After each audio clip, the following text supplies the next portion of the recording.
사건 해결사 김은배 전 서울경찰청 국제범죄수사팀장 나오셨습니다. 어서 오십시오. 네, 안녕하십니까.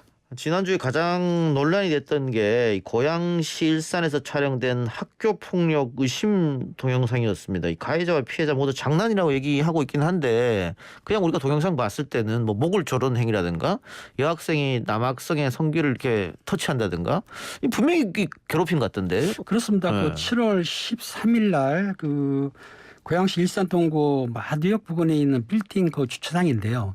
실제적으로 그거를 촬영한 사람이 그게 올렸거든요. 올려가지고 국민청원까지 좀 나온 상태인데 당시에 현장 사진을 보게 되면 동영상을 보게 되면은 그 가해자 중학생으로 저 보고 있는데 가해자가 피해자의 목을 꽉 조여가지고 공중에 뜨게 한 다음에 쓰러지게 했어요. 근데 그 중간에 또 가해자인 그 여성 그 중학생인데 여학생으로 보고 있는데요. 그 학생이 그 남성의 민감한 부위를 만지는 동 강제 추행을 한 거로 좀 추정되고 있거든요. 근데 문제는 뭐 가해 학생들은 좀 빠져나가기 위해서 장난이라고 할 수 있는데 피해 학생이 장난이다 그래서 혹시 그 이후에 있을 보복 같은 게 두려워서 저렇게 진술하지 않냐 이런 생각도 드는데 그건 어떻게 보십니까? 충분히 가능한 겁니다. 왜냐하면 그 당시에 가해 학생이 피해 학생이 선배였어요. 그 성추행한 여학생도 선배였고 그리고 주변에 이제 남자토라고 여학생이 있었는데 그 학생들이 말리거나 어떻게 제지를 못했어요. 그렇다고 한다면 그 일행일 수 있는 겁니다. 그러니까 그 가해 남학생은 자기가 볼 때는 장난이라고 했지만 피해 남학생 입장에서 볼 때는 장난이 아니었던 거죠. 그런데 이제 당시에 출동한 경찰이 그 가해 남학생한테 물어보니까 뭐 장난이라고 했고 또 피해 남학생은 전화 통화를 했다는 거예요. 근데 통화를 해보니까 본인도 장난이라고 말을 했는데 실제적으로 그거는 장난보다는 어떤 그 보복이라든지 아니면 학교 선배이기 때문에 또 위협을 느꼈기 때문에 장난이라고 대답했을 가능성이 매우 크다. 그래서 제가 알기로는 그 뒤로 경찰에서 아마 그 피해 학생들 조사를 했고 가해 학생도 조사를 한 것으로 알고 있어요. 그렇죠. 그게 필요하죠. 그냥 장난이었다고 알겠습니다 하면 그 경찰로서의 할 일이 아닌 것 같고. 아닌 거죠. 그 당시에는 이제 그렇게 오도가 됐는데 실제적으로는 제가 이제 만약에 여성 청소년계 형사라고 한다면 당연히 피해자를 조용한 곳 아니면 그 임의 진술할 수 있게 부모랑 동석시켜서 조사하게 되면 이 사항을 보게 되면은 당연히 학교 폭력이 맞습니다. 그렇죠. 의심되는 상황인데 그럼 만약 이렇게 피해자가 객관적 사실로 보면은 피해를 입은 것 같은데 뭐 보복이 두려워서 말을 하지 않고 있다든가 증거를 이야기하지 않는다고 하면 그때 어떻게 형사로서 촉이 올 거 아니에요. 그렇죠. 그거 진술을 받아내는 노하우가 있습니까? 일단은 지금 그 피해 학생 그 정도 상태라 그러면 학교 폭력이 맞는데요. 만약에 피해 학생이 보복이라든지 아니면 선배들이 위력 때문에 무서워한다 그러면은 피해 학생을 안전한 곳 분리시킨 다음에 좀 심정적으로 안전한 곳에 sak석시켜서 조사를 할 때 그 부모라든가 아니면 선생이라든가 심리 상담사를 동석시켜서 조사하게 되면 그렇죠. 그렇게 되면은 학생이 안심하고 진술을 하거든요. 보통 그렇게 처리를 하고 있습니다. 알겠습니다. 이 사건도 아직 결론은 안 났으니까 좀 지켜보고요. 자, 오늘 뉴스가 났는데 경북 구미에서 필로폰을 그것도 농촌 지역도 아니고 도심에서 직접 만들었다. 이게 뭐 1kg이니까 뭐 3천억이 넘는다. 시가로 따지면 뭐 그런 얘기도 있던데요. 3천억까지는 되지는 않고요. 그래요?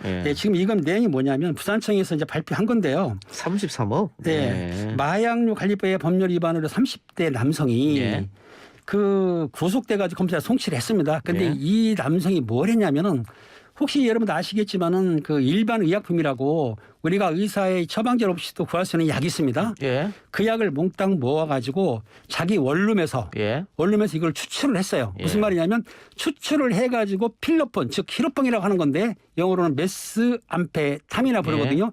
이거를 1kg을 만들어 된 거죠. 그 아마추어가 이렇게 막 만들 수 있습니까? 그건 아무나 못하는데 이 피의자가 실제적으로 수용 생활하면서 옆방에 있는 제수사한테 피제조법을 좀 습득한 것 같아요. 습득했고 인터넷상으로 뒤지고 서적을 봤다고 하는데 당시 경찰이 현장을 봤을 때 보니까는 거기에 뭐 석생기라든지 원심 분리기 각종 기구가 49개나 있었어요. 그리고 의약품도 있었고 그 화공약품도 한 10여 가지가 있었는데 아까 말씀드린 대로 1kg이라고 한다면은 이게 한 3만 3천 명 정도가 동시에 튀어갈 수가 있거든요. 왜냐하면 이 일회 투약량이 0.03g, 즉 30mg이기 때문에 예. 한 번 투여하는데 한 10만 원 정도를 받아요. 예. 또 투약가가 그렇다 하니까 3만 3천 명이니까 약 33억 정도의 소비자 가격으로 그 필로폰을 만들었었는데 검거가 됐다는 거죠. 그래서 33억 정도 한다. 네, 그렇죠. 근데 그 우리가 영화나 드라마를 보면 이 필로폰을 만들 때 굉장한 악취가 나서 뭐 시골 외딴 곳에서 만든다거나 미드 브레이킹 배드 같은 거 보면 이제 차를 타고 가면서 만들다거나 뭐 이런거든요. 그 어떻게 도심에서 만들었을까요? 냄새가 안 났을까요? 이 필로폰을 직접 제조하는 데는 악취가 많이 나는데 예. 이 피의자는 필로폰을 직접 제조한 게 아니고 예. 그 일반 약에 있는 좀 남아있는 필로폰을 추출한 거죠. 추출이 그렇다 하더라도 상당히 악취가 나기 때문에 예. 뭐 밀림 속이라든지 아니면 습속이라든지 외딴 농가에서 해야 되는데 아마 그럴 만한 자금 여유가 없으니까 자기가 사는 5층 원룸 2개를 얻어가지고 예. 거기에 그걸 추출을 하면서 뭐 환풍기라든가 선풍기 틀어가지고 냄새를 좀 없앴던 것 같아요. 그렇게 해가지고 1kg 상당히 많은 거거든요. 이걸 예. 제조했던 거죠.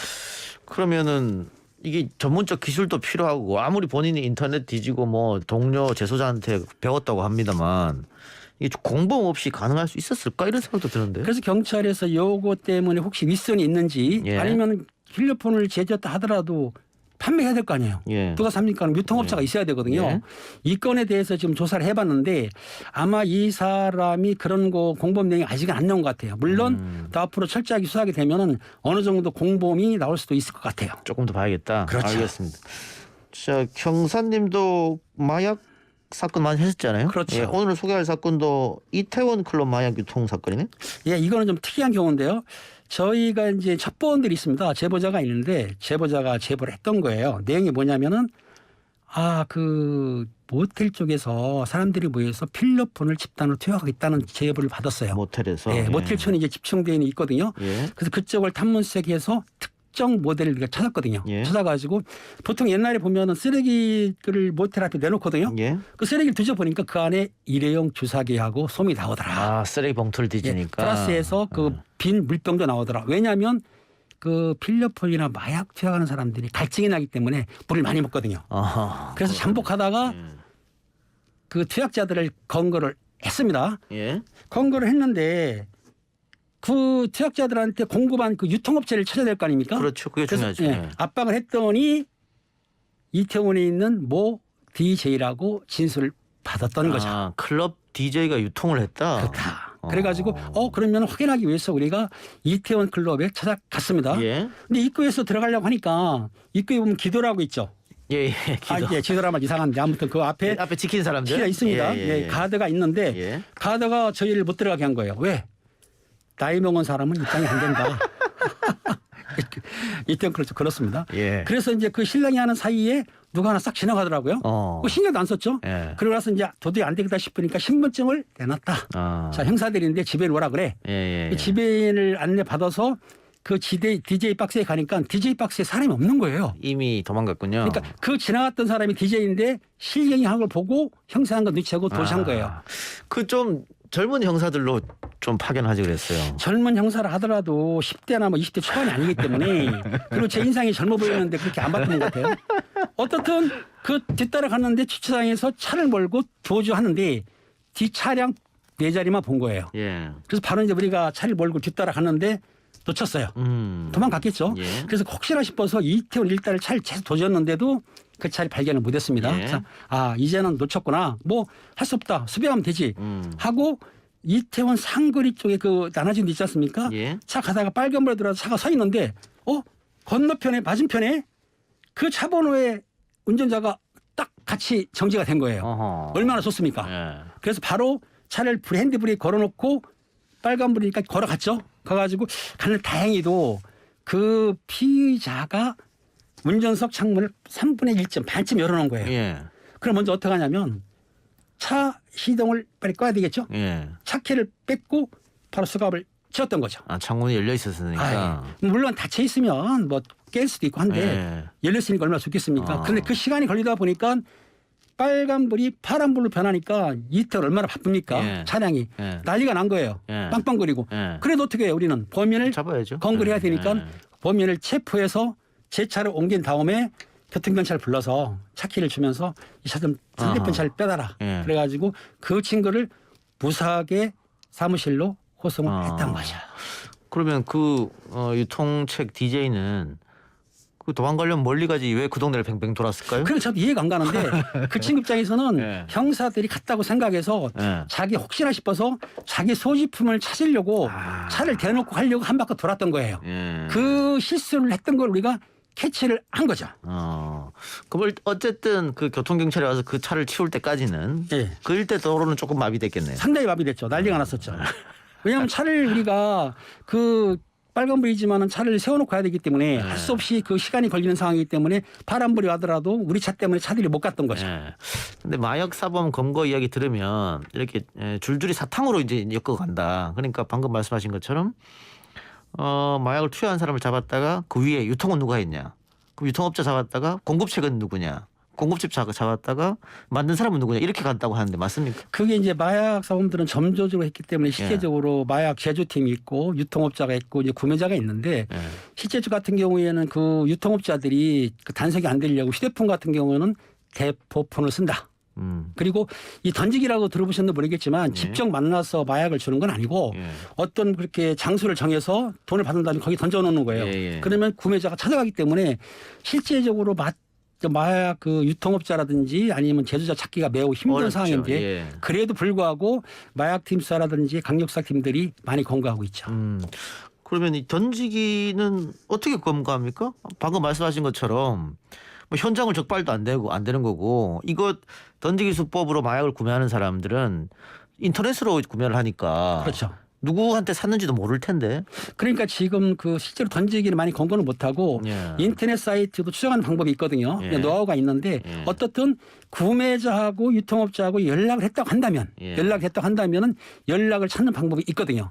그래서 검거를 하는 것입니다. 그 노하우는 방송에서 공개하면 안 되니까 지금 공개하면은 안 되죠. 말씀 못 하시는 것 같고. 네네. 그 혹시 그 수사관이 마약을 사겠다. 네. 이렇게 가장해서 또 인터넷 사이트 같은 접근하기도 합니까 혹시? 그 마약사는 이제 함정수사보다는 유인수사는 가능한데요.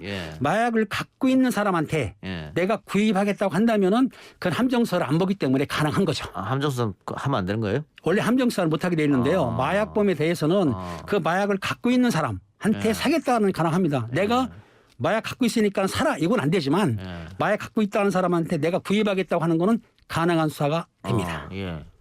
그 요즘은 인터넷이 뭐 전 세계적으로 다 발달돼 그렇죠. 있으니까 그 서버를 해외에 두고 있죠. 또 거기다가 이 공급책 자신들도 해외에 살고 뭐 태국이나 필리핀이나 그리고 이 공급은 한국에서도 하고 뭐 이렇게 되는 경우는 어떻게 국제 공조를 해서 체포합니까? 그럴 경우에는 만약에 피의자가 제주책이 외국에 있다고 한다면 인터폴 팀을 연락해서 인터폴 수사를 해가지고 국제 공조가 가능은 합니다. 하지만 이거는 상대편의 인적 사항을 알았을 때 모를 때에는 우리가 요청을 해도 뭐 태국이라든가 뭐 이런 데에서 사실 잡아주지 않거든요. 그러니까 확실한 인적 사항이 있으면 검거도 가능합니다. 근데 뭐 뉴스들 많이 보니까 그 검거를 예를 들면 뭐 태국이나 필리핀에서 검거를 하면 바로 또 우리나라로 데려오기가 어렵더라고요. 그건 왜 그렇습니까? 그렇지는 않습니다. 그래요? 외국에서 검거가 되면은 그 검거한 사람들이 외국인 경우에는 힘들고 국내 제조 측이 외국에서 검거됐을 경우에는 우리 인터폴 수사팀이 가가지고 인수를 해오거든요. 그러니까 외국인을 데려오는 게 아니고 내국인이 외국에 있을 때는 우리가 신병을 인수받아서 데려와서 조사를 할 수 있는 거죠. 알겠습니다. 다시 아까 그 DJ 사건으로 가서 그 유통업자 공범이나 윗선은 없었습니까? 당시에 유통업자 그 공급자를 찾으려고 했는데요. 그 대포폰을 사용해서 이 친구가요. 대포폰을 사용했기 때문에 실제적으로 대포폰 수사를 했는데 그 당시에는 공급자를 체포하지는 못했어요. 그 외국 사례를 보면 누구 한 명 이렇게 얘기하면 좀 형량 깎아주겠다 뭐 이런 것도 하잖아요. 뭐 폴리바게닝 이런 거. 폴리바게닝 같은 경우 우리나라는 인정이 안 되는데 저희 형사들이 그렇게 했을 경우에 그거 수사 직무유기로도 가능하기 때문에 그 방법을 쓰지는 않습니다. 어렵네요. 수사하기가. 그렇죠. 알겠습니다. 자, 오늘 마약 이야기까지 해봤습니다. 오늘 인터뷰는 여기서 마치죠. 오늘 말씀 고맙습니다. 감사합니다. 지금까지 김은배 전 서울경찰청 국제범죄수사팀장이었습니다.